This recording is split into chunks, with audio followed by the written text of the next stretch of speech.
बुद्रुक भागामध्ये 6 महिन्यामध्ये 200 बोगस मतदारांची नोंद करण्यात आलेली असून या महत्त्वपूर्ण विषयाची चौकशी करण्याची मागणी आता जोर धरतीये।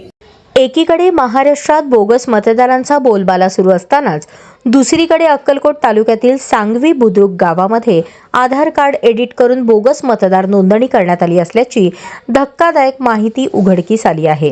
याबाबत अक्कलकोट तालुका मराठा सेवा संघाचे अध्यक्ष प्रवीण घाटगे, बबन गायकवाड आणि प्रदीप सलबत्ते यांनी याबाबतचे पुरावे उपजिल्हाधिकारी संतोष देशमुख, तहसीलदार विनायक मगर यांच्याकडे लेखी निवेदनाद्वारे दिले आहेत।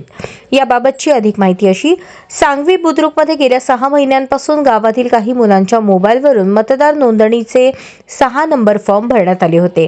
फॉर्म भरतेवेळी गावातील रहिवासी नसताना देखील त्यांचे आधार कार्ड आणि फोटो मागवून फॉर्म मोबाईलवरून भरण्यात आले। पण धक्कादायक बाब अशी की या सर्वांच्या आधार कार्डची समोरील बाजू एकाची आणि मागील बाजू दुसऱ्याची, मागील बाजूच्या आधार कार्डवर आधार नंबर देखील नसल्याचे उघड झाले।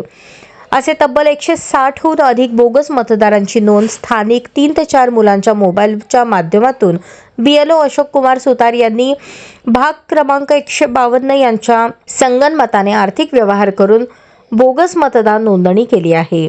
या बोगस मतदारांची सर्व डुप्लिकेट आधार कार्ड, काहींचे वय देखील पूर्ण नसताना आधार कार्ड एडिट करून वय पत्ता बदललेले पुरावे जिल्हाधिकारी, तहसीलदार यांना लेखी तक्रारी अर्जासोबत जोडले आहेत।